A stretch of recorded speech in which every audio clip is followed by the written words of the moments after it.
¿Cómo están? Bienvenidos a Agenda Económica. Son las 8 de la mañana con 2 minutos y estamos partiendo otra semana de informaciones en materia económica, de negocios, de las finanzas también. Gracias por estar con nosotros en este día lunes, al cierre ya del mes de enero, lunes 29. Comenzamos de inmediato. Estos son nuestros titulares y los temas que estaremos revisando en la edición del día de hoy. Les vamos a contar primero sobre el día importante que vive el gobierno hoy en el Senado, porque se vota la ley corta en materia de ISAPRES, con el tiempo en contra, y justo antes de que comience el receso legislativo de febrero. La sala del Senado tendrá que votar entonces este proyecto. ¿Qué es lo que viene para el día de hoy? Lo vamos a revisar en una nota que hemos preparado para esta mañana. Por otro lado, también les vamos a contar de datos que son realmente sorprendentes respecto a los niveles de fraude en nuestro país en el sistema bancario. Fíjense que en 2023 los datos actualizados muestran que más que se duplicaron el total de delitos de este tipo cometidos en el sector bancario. En algunos casos, algunos delitos llegaron a subir más de 1.300%. El más afectado de todos los bancos, el Banco Estado. Los detalles los vamos a revisar en unos minutos acá en Agenda Económica. Por otro lado, también vamos a revisar un informe bien interesante que preparó la Universidad de la Frontera y que muestra cómo el ciclo inflacionario, que ya ha ido cerrándose en 2023, afectó duramente a nuestro país. En el acumulado, la inflación desde el 2020 a 2023 subió más de un 29%, pero hubo ciertos grupos de productos en particular que subieron mucho y algunos productos dentro de esas canastas también que llegaron a subir más de un 100% sus precios, productos que son bien importantes en el día a día. Les vamos a contar también los detalles de este estudio. Y a nivel internacional, ojo con lo que está ocurriendo en China, donde el gigante inmobiliario Evergrande Group tuvo un revés importante en los tribunales. Resulta que la justicia determinó la liquidación forzosa de este gigante inmobiliario que llevaba años ya en una situación financiera muy delicada. ¿Qué significa eso en la práctica? Bueno, que tiene que liquidar sus activos para poder ir saldando sus deudas, y esto fundamentalmente porque el plan de programación de pagos que había establecido la compañía, bueno, no se ha ido cumpliendo, dijeron desde este tribunal en Hong Kong. La jueza dijo que falta un progreso por parte de la empresa para una reestructuración viable. ¿Por qué es relevante esto? Por el tamaño de esta empresa y por los temores que hay de que en China se haya generado algún tipo de burbuja inmobiliaria. Los detalles se los contamos también en minutos. Bueno, y revisemos los números del día, veamos qué es lo que está ocurriendo en las bolsas a nivel internacional, con números en general positivos a esta hora de la mañana. Es lo que estamos viendo ahí en pantalla. En Asia, por ejemplo, el Nikkei subió 0,77%. El Hong Kong, la bolsa de Hong Kong, tuvo un alza de 0,78%, mientras que en Europa los números aparecen algo más negativos, pero no mucho, caída de 0,13% en el Eurostoxx. Londres, por otro lado, subió 0,21%. Revisamos también cómo fue el cierre de la semana anterior para la bolsa a nivel local. En el IPSA, el indicador selectivo de acciones, cerró en 6.058 puntos. Después de haber estado por debajo de los 6.000 puntos, cierra al alza la semana. El dólar está en 922 pesos y la UF hoy se cotiza en 36.744 pesos. Bien, y partimos entonces contándoles detalles de esta votación muy importante que se va a desarrollar hoy día en la sala del Senado sobre el proyecto de ley corta de ISAPRES, esta iniciativa que busca generar la sostenibilidad del sistema de aseguradoras privadas para poder de esa manera darle viabilidad a esta industria y evitar problemas mayores desde el punto de vista de la quiebra de alguna de ellas, por ejemplo. El problema es que el gobierno está con el tiempo bien en contra porque comienza el receso legislativo de febrero y los plazos se acortan para dar cumplimiento al fallo de la Corte Suprema. Magdalena Fuenzalida nos cuenta qué podría ocurrir hoy. Un lunes clave para el sistema de salud. Tras meses de discusiones y mesas de trabajo, el futuro de la ley corta de ISAPRES se votará en la sala del Senado. Proyecto con el que se busca que las prestadoras cumplan con el fallo de la Corte Suprema que las obliga a ajustar el precio de sus planes a la tabla única de factores y así devolver el dinero a sus afiliados por cobros excesivos.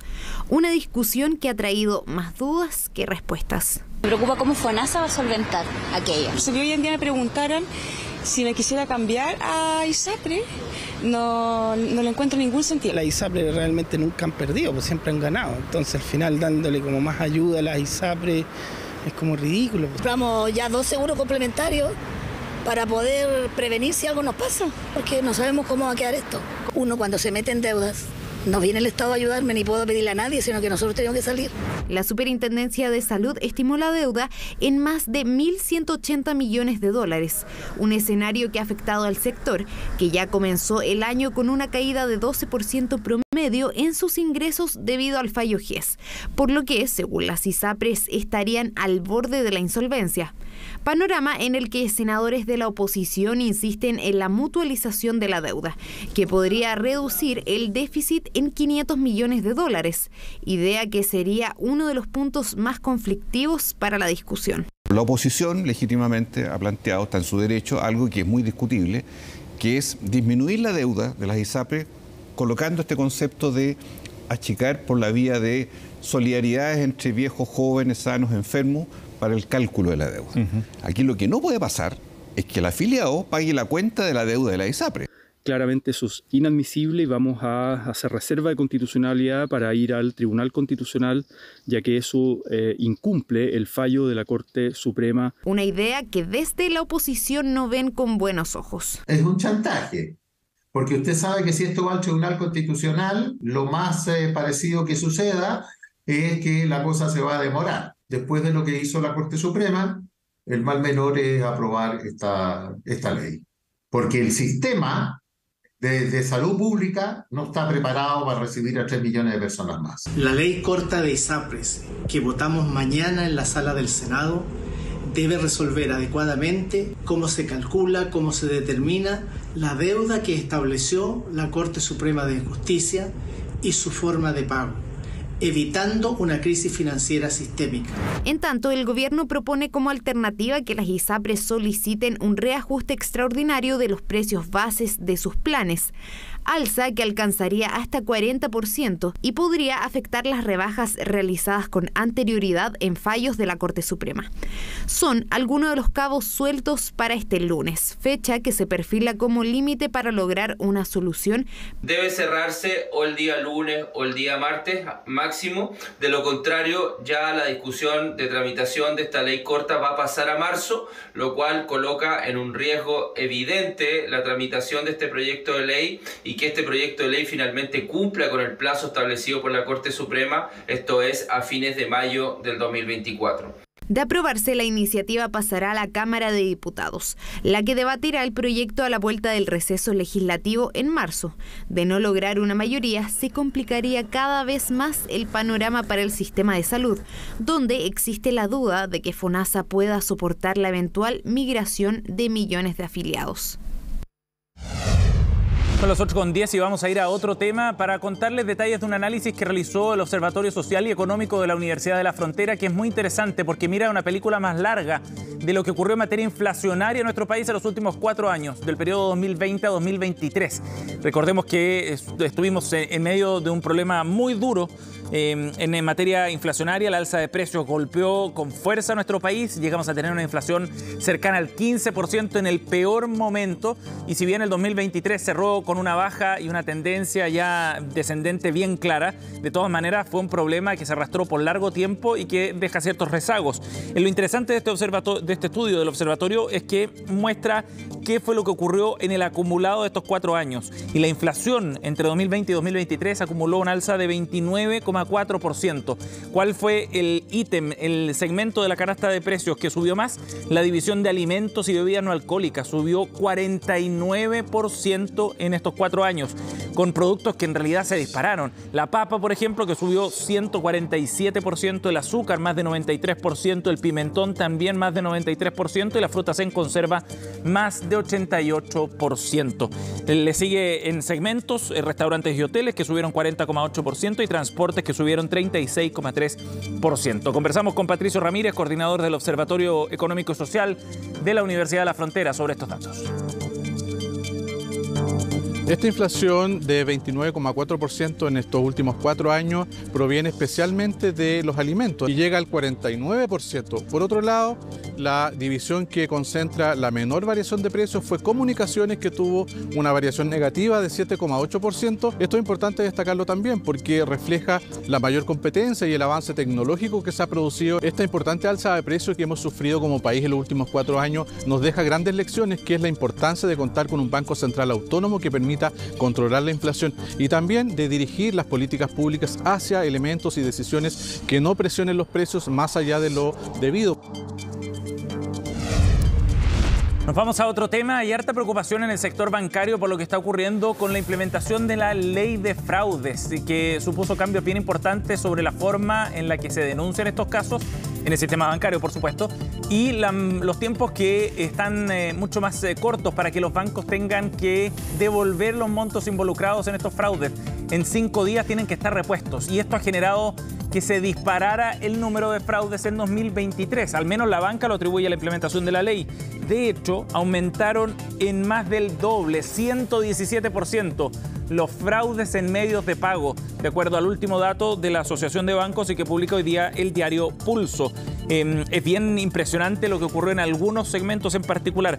Fíjense que de los más de 671.000 usuarios que declararon haber sido objeto de fraude, eso refleja este aumento de 117%, pero hay algunos fraudes en particular que subieron de manera realmente irrisoria. Las transacciones en cajero automático, por ejemplo, tuvieron una alza interanual de 1.349%. Fueron más de 175.000 los usuarios afectados el año pasado en comparación con los más de 12.000 del año 2022. ¿Cuál fue el banco más afectado? Banco Estado, 94% del total de fraudes denunciados en este ítem. Le sigue luego la tarjeta de débito, que explicó una parte relevante de estos fraudes y subió 113%. Y transferencias electrónicas, el otro ítem que se disparó, anotó un incremento anual de 120%, totalizando más de 68.000 usuarios afectados en toda la banca. En todos los casos, Banco Estado aparece como el banco más afectado por este tipo de fraudes desarrollados en 2023. De hecho, totaliza más de la mitad del total de todos los fraudes denunciados. Esto ha llevado también a que la misma Asociación de Bancos proponga cambios en la ley de fraudes para desincentivar un mal uso de esta normativa, un tema que ya se está abordando en el Congreso.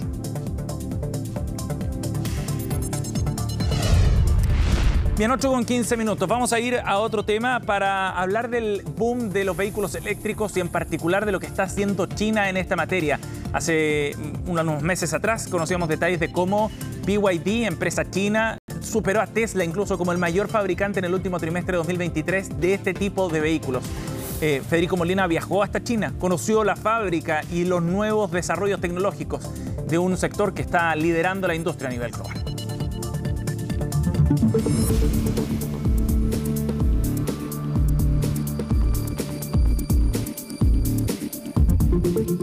Con CNN Chile viajamos hasta aquí, Shenzhen, China, para conocer los principales avances en electromovilidad. Y precisamente estamos aquí en BYD, quien es la empresa china que hace un par de meses se convirtió en la principal vendedora de autos eléctricos en el mundo.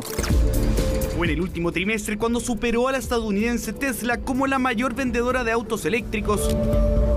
Fundada en 1995 como Build Your Dreams, la empresa comenzó como una productora de baterías y 28 años después se ha consolidado como una de las grandes empresas de tecnología e innovación en el mundo.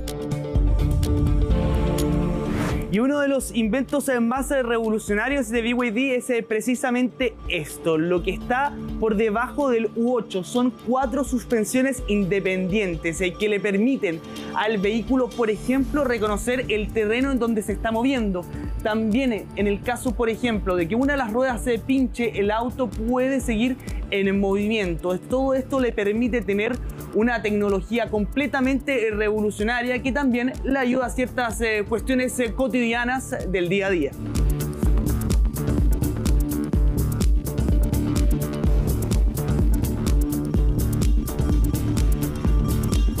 Estamos viviendo un test drive donde lo que vamos a poder ver es cómo en distintos terrenos se puede desplegar el auto. Ahora incluso vamos a subirnos a una plataforma donde en una situación donde uno podría ver de que hay un terreno que no está nivelado, el auto no se da vuelta porque efectivamente tiene las condiciones de esto, tiene un motor en cada rueda, lo que nos permite afirmarse en distintos terrenos y poder estar en condiciones.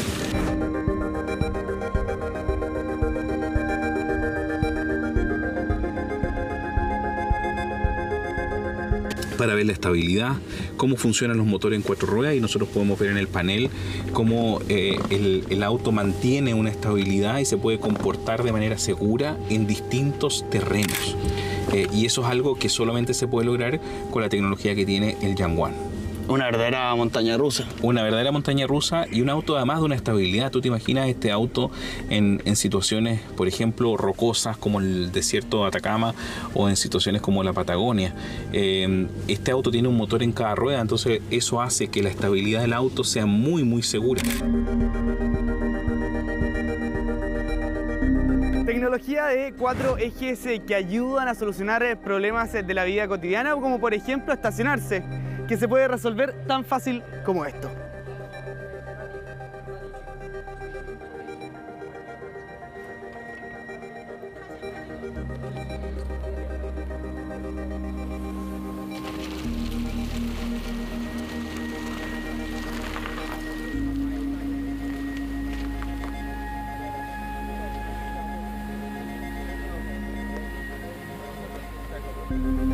El modelo también incluye otra particularidad, un sistema de dron en su techo. Lo que hace que tú puedas, dentro de situaciones que tú necesites tomar una mirada de lo que está pasando en el camino hacia adelante o de tener una grabación importante, tú lo puedas hacer con un dron que se despliega desde el techo del auto.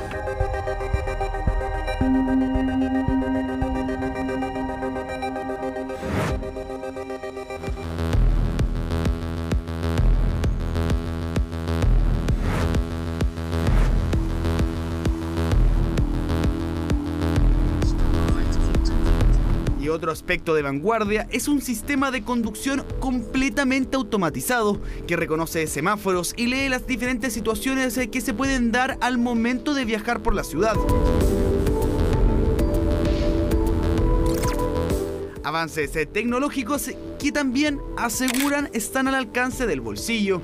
Este que está a mis espaldas es precisamente el BYD Dolphin Mini, un vehículo que llegará en marzo a nuestro país y promete ser uno de los principales del mercado. Por su precio estará aproximadamente los 16-17 millones de pesos, pero también por su autonomía, cerca de 400 kilómetros, logra hacer con un motor 100% eléctrico.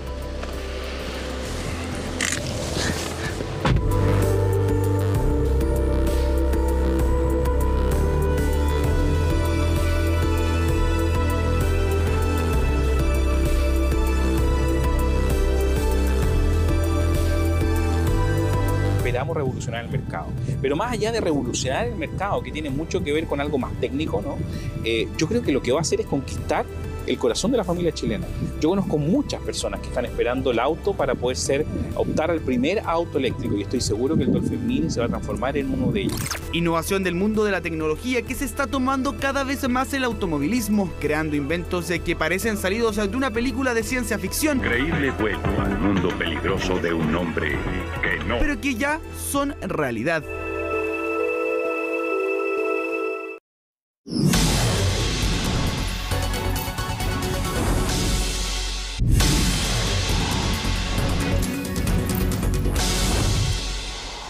Bien, son las 8:23, estamos de vuelta, seguimos aquí en Agenda Económica y vamos a conversar de un estudio que realizó la Asociación de Cajas de Compensación que muestra ciertos datos que son bastante preocupantes. Fíjese que un 40% de los hogares chilenos de menores ingresos está sobreendeudado, un dato que muestra además la relevancia que tiene la educación financiera en nuestro país y que es consistente con otros estudios previos. Francisca Suárez reportó este tema.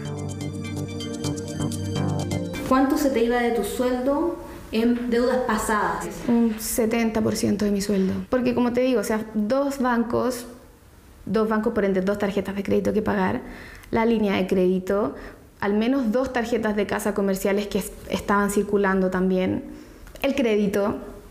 Entonces, en verdad, no no daba. Bélgica estuvo altamente endeudada entre los años 2015 y 2017 y su caso es uno que refleja una realidad de millones de chilenos. Esta situación límite con sus finanzas personales también le comenzó a generar trastornos en su día a día. Y en el fondo eres esclavo del sistema, o sea, trabajas para pagar.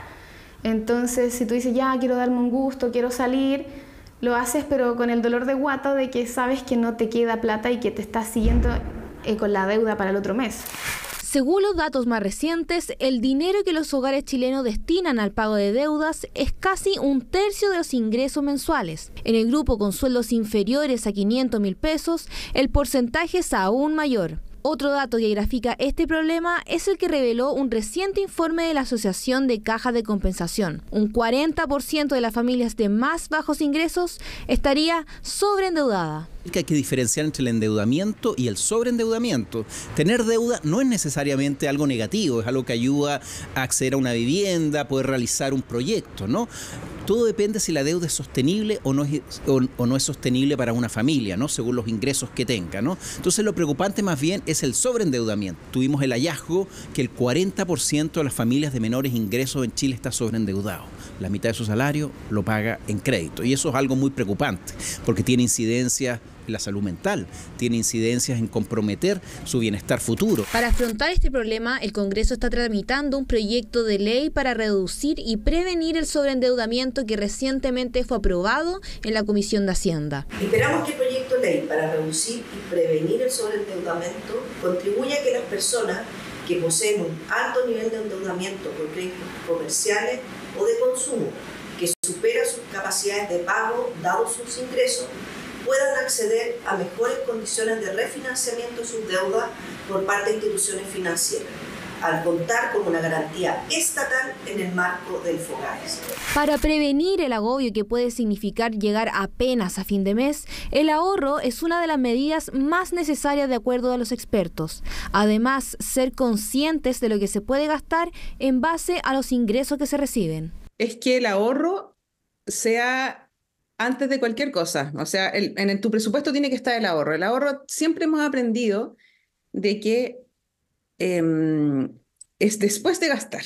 El ahorro es después de gastar, como que uno gasta y lo que te queda ahorrar. Es todo lo contrario.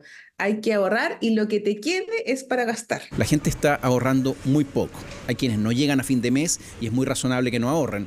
Pero probablemente hay otras familias que pudiendo ahorrar, separar algo, no lo hacen, ¿no? Entonces ahí tenemos un problema en el consumo, en la educación financiera, que también debiéramos mirar.